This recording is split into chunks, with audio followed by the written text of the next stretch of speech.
Hey everybody, Shaving Nobody Else's Auto. Got some more cool new inventory to check out tonight. 1969 Buick Riviera. Rivieras have always been really good looking cars. They were always really unique, but they've always kind of lagged behind in the market. Well, Rivieras are finally starting to get their due. They were always great cars. They were great road cars. They always had big torquey Buick motors in them, and they were typically loaded with options, which made them great cruisers. They were a big car, so they weren't rockets, but with those big high torque Buick V8s in them, they usually weren't too shabby for what they were. The one we're going to check out right now is a 1969. Car's mostly complete. It's missing a few pieces. Up here in the front, we can see the grille itself is missing. The headlights are here. These were actually hideaway headlights on this car, so there's actually flipped down right now. Would have had a grille insert here, but the bumper don't look bad. The rest of the lights and stuff are all still here. Hood trim's all still there. So let's go wander around this whole Rivi, take a look at it real quick. Rivieras usually had a very unique roof line. 68, 69s were no exception like this car. Had a big sloping rear roof line on it. Inside, this car actually had buckets and console originally. The seats and console are missing. Somebody's put a different steering column or a different steering wheel in it at least.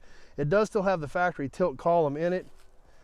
They put this Chevrolet steering wheel on it for some reason, which the splines are the same, so it went right on there. But it does still have the factory floor shift tilt column. The shifter mechanism is here, but the console and the seats are gone. Dash and everything's all still intact. Some other miscellaneous pieces stacked inside of this car. Car originally was equipped with power windows even. But there again, it was a Riviera, so it was kind of a loaded up car for its day. Around the back, you see this big sloping roof line come all the way back. Taillights were integrated into the bumper on these cars, as well as the fuel filler door. That's where you put the gas in these Rivieras. Another kind of unique feature that, if you weren't looking for it, would be kind of tricky.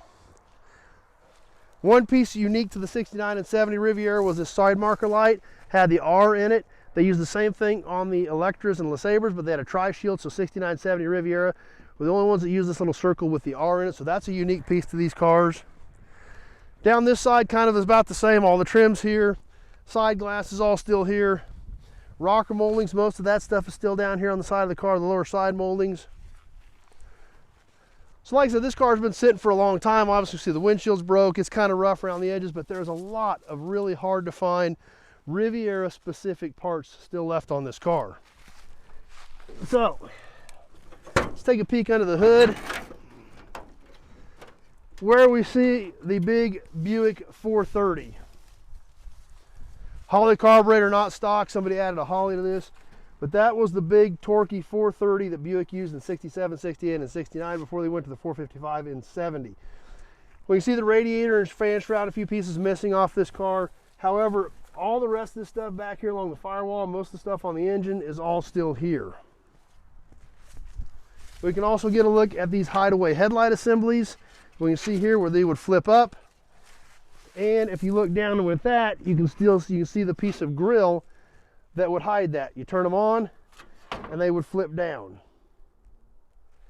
So a unique feature about these cars as well, they were vacuum operated by these canisters right here that were hooked to the headlights and would flip them up and flip them down. But there again, the Rivieras were always a unique car. They were always a stylish car.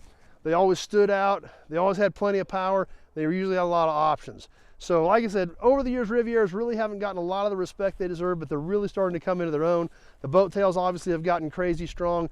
People are really starting to recognize how good these cars really were. So always excited to add one of these to inventory. Our new friend from Wichita brought this one up for us.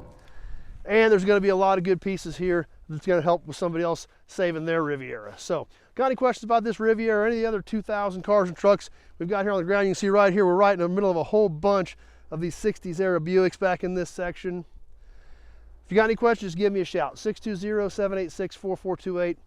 We can have a quick conversation about your project and what you need. Year, make, model, body style, the pieces you need, things like that. Or you're hunting for a specific project, we can have that conversation as well. But giving me a call is the only way to do that. Texting, emails, none of that stuff works because it's never complete enough for me to know if I've got anything here to help you out. So give me a shout. Hope you enjoyed the Riviera. Stay tuned. Been picking up a lot of cool new inventory. We got a lot of cool stuff to show you. Stay tuned. More cool new inventory coming on the next video, and we hope to see you then.